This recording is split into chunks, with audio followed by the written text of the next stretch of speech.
Howdy do.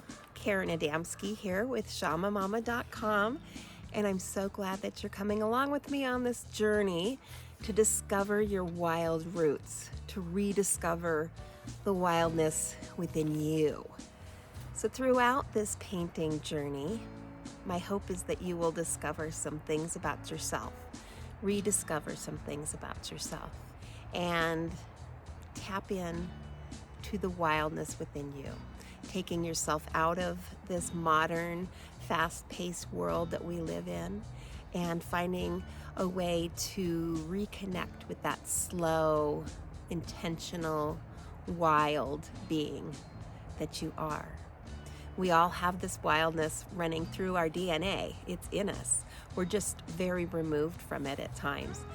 And sometimes it depends on where you live and what you do for a living and how you're wired.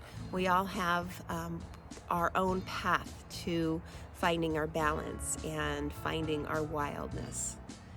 So throughout this painting journey, we'll be going step by step. And what I really want to reiterate is that I will be painting as an example. And you're welcome to paint exactly what I paint. If that's what you want to do, that's great. But I really want to encourage you to give thought to yourself and to how you roll and to what's important to you and to what your wild roots are. What does that even mean for you? And when you do that, you'll probably be painting some things that are different than what I'm painting, but the lesson is still the same. So I will be taking you step by step, whether you choose to follow me step by step or just use these lessons as a guideline and you insert your own meaningful symbols, your own colors, your own words as we go along. That is for you to do. So through this journey, I hope that you will find some growth and fun and a nice spark of creativity. So I invite you to go ahead and gather up all of your art supplies, and I will meet you in layer number 1.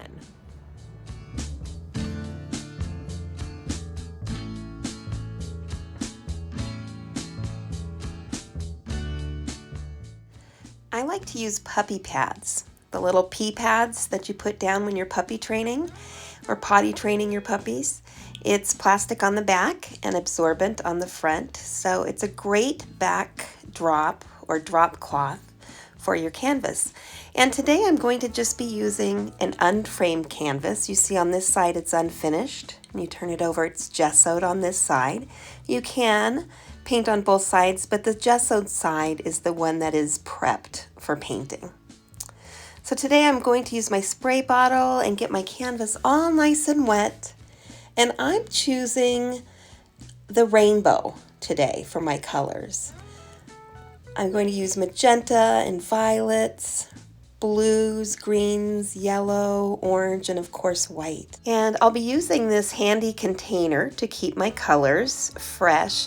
This will allow me to keep my paint wet and ready for up to 2 weeks. So it has this inner silicone lid and all these compartments where I can keep my paints. And then I can just keep this closed, and sometimes in the refrigerator helps keep it even a little bit longer. And today I think I'll be using probably a larger medium brush just to get this background down. And I'm using that sponge as well. And that's great for helping to clean brushes.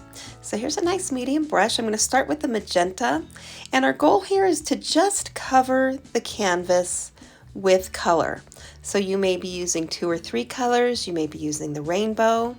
You may want to use completely different shapes. You may choose to do stripes, or you choose perhaps circles or triangles or flowers.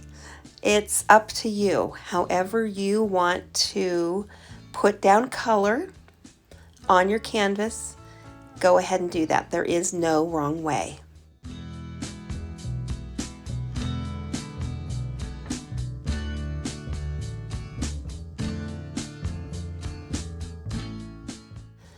So I want to have movement in my background.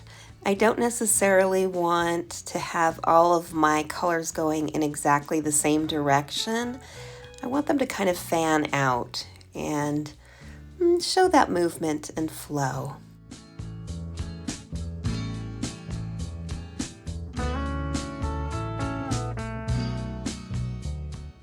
Here on the bottom part of my canvas, I'm using crimson red, magenta, and violet, and then bringing in that white. That white is so important because it just adds tone and depth, and it also brings in more movement here too.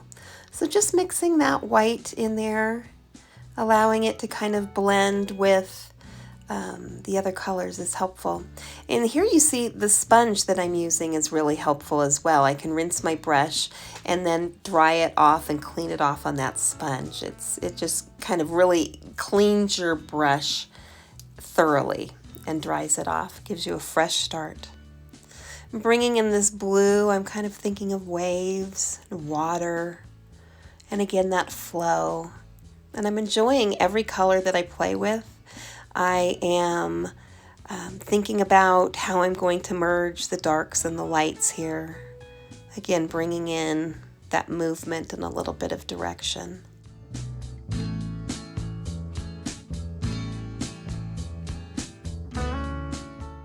And blending those colors. I put that water down to keep the paint somewhat wet as we're going along here, and that enables us to really blend and merge these colors.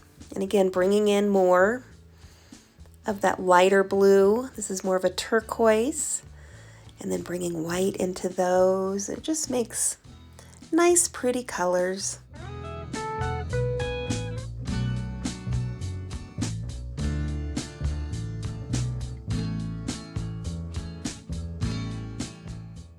And again, this first layer is all about spreading color.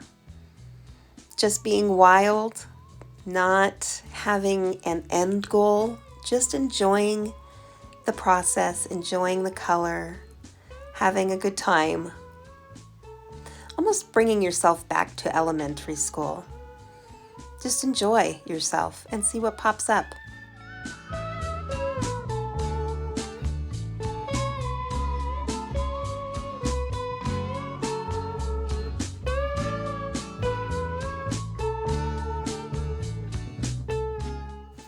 I'm bringing in these greens and yellows, and I'm kind of curving upwards. We started with a downward curve. I'm going to end with an upward curve. Some sunny yellow, and then we'll bring in some orange to finish it off.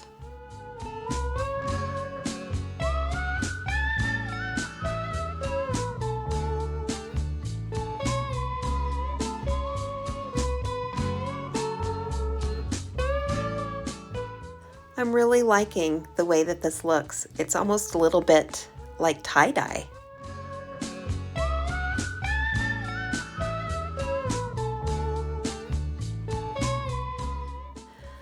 A red solo cup is a great rinsing cup, or any color solo cup, but it has these nice ridges, these bumps on the inside that really help you to clean those bristles. And again, using a dry sponge is a great way to dry off your brush and get any extra paint that might be in there. It's a great tool.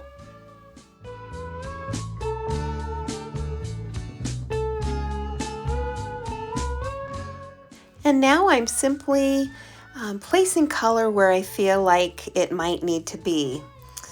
You might find that you see a spot that needs a little bit more dark.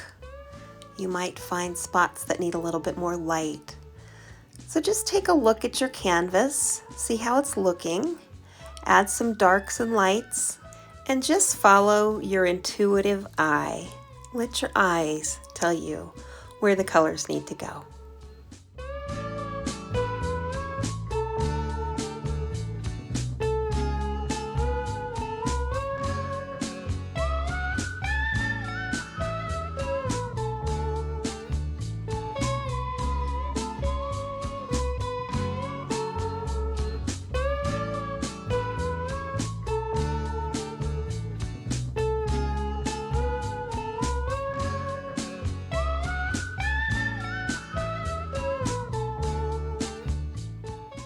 Enjoy the process of blending colors right on the canvas.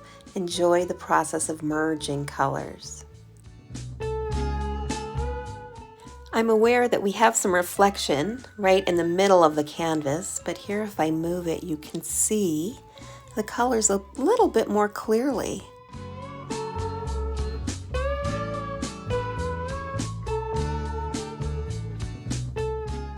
I want to bring in just a little bit more flow, so I'm going to bring in my spray bottle and add some water so that I can easily move the paint around.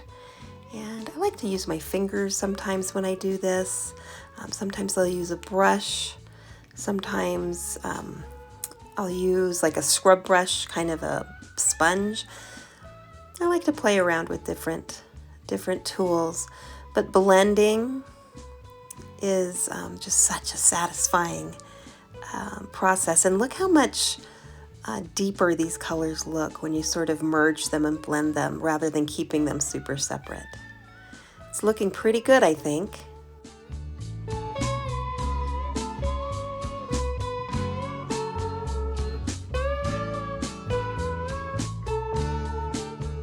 I'm going to pack up my colored paints for now.